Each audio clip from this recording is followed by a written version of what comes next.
Alors, dans cette session, on va voir pas mal de choses, notamment une des différences fondamentales entre Timeline Max, Timeline Lite et Twin Max et Twin Lite, c'est qu'avec le full package, avec Twin Max, on va pouvoir utiliser la méthode repeat qui va répéter tout simplement nos timelines ou alors nos animations. Donc pour ce faire, on va faire un petit exercice pratique assez sympa. On va créer un loader, donc un loader qui va se répéter 2 fois avant de nous montrer donc notre timeline. Donc pour ce faire, là, on est dans notre HTML, on va faire une div.loader.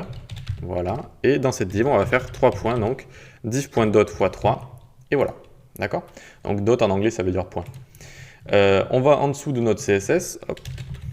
On va d'abord centrer notre conteneur loader, donc pour ce faire, position absolute, top 50%, left 50%, left 50%, transform translate, moins 50% de lui-même sur X et sur Y.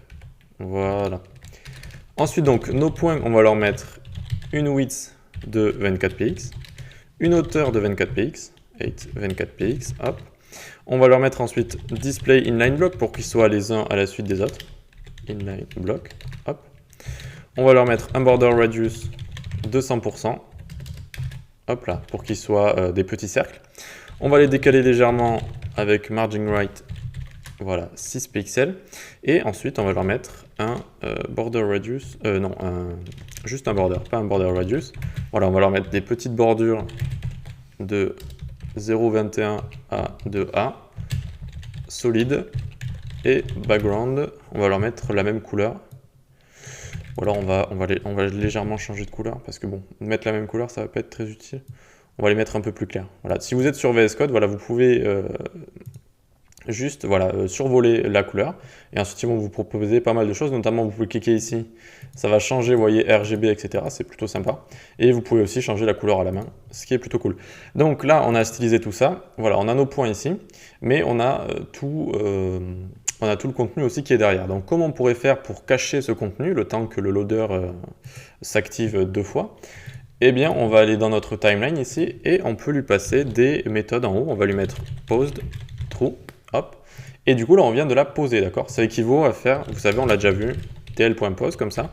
Et bien là on va le mettre directement dans la timeline, donc on l'a posé, et du coup on n'a plus que nos 3 petits points ici. Donc c'est super, c'est ce qu'on veut. Hop, on retourne dans notre code, et on va créer une seconde timeline juste pour nos 3 petits points pour pouvoir les animer. Alors on va l'appeler tl_load, donc pour nos loaders, on va faire new timeline max, voilà, et pour l'instant on la laisse comme ça. Maintenant, donc, on va la remplir d'animation. tl.load, hop, on va lui mettre un stagger from to. Pourquoi on utilise un stagger? Puisqu'on a 3 fois le même élément, on va pouvoir lui donner cet élément qu'il va prendre en compte sous forme de tableau et on va pouvoir les animer. Donc, notre from to, on va prendre les points, donc les dots, ça va durer 0,3 secondes. Ensuite, vu que c'est un from to, il nous faut d'abord un from, donc from y0 et opaque, donc auto alpha 0, tac, on met une virgule, et ensuite un to.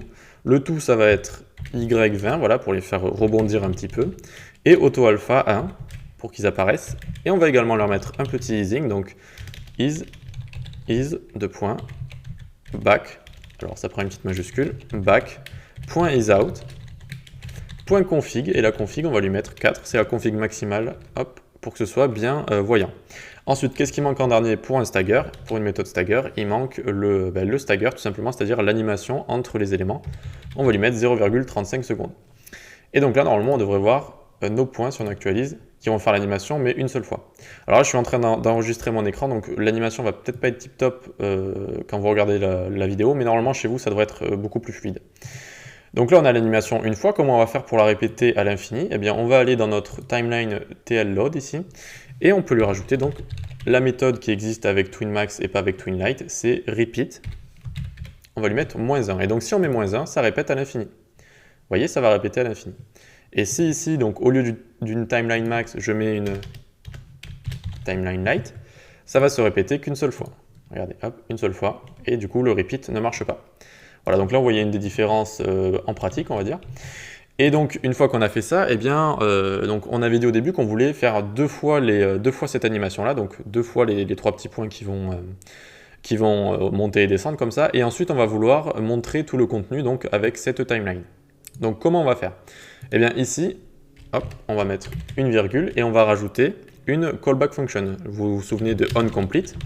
Donc quand le repeat va être complété, donc quand ça va être fini, on va le faire repeat donc 2 fois, hop, eh bien on va lancer la fonction pushContent, voilà, qui va nous montrer donc tout le contenu.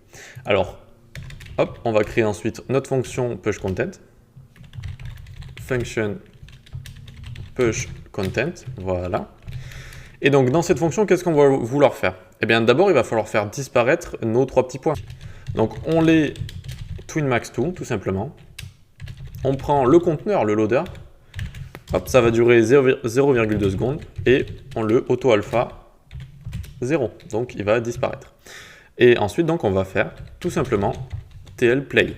Ok, vous vous souvenez, comme avec tous les boutons qu'on a, on peut faire play. Et du coup, vu qu'elle est là, elle est posée. Et ensuite, on va la jouer. Ok, donc on va voir ce que ça donne tout ça. Tac. Ça fait l'animation une fois, ça la répète 2 fois. Puis, tout notre deuxième timeline va apparaître. Ok, donc c'est super, on a bien fait tout ça, on a bien vu donc la méthode repeat ici. On a vu qu'on pouvait passer des méthodes sur nos timelines, ce qui peut se révéler très utile. Voilà, on a mis aussi une callback, une fonction callback. Maintenant, je voulais vous montrer quelque chose. Quand on fait ça là, quand on actualise, des fois, une fois sur deux, on va voir le contenu derrière. Vous le voyez là, des fois il apparaît en un clin d'œil. Eh bien, c'est pas très esthétique, donc ce qu'on va faire, la petite technique, c'est d'aller dans le body là-haut. Hop.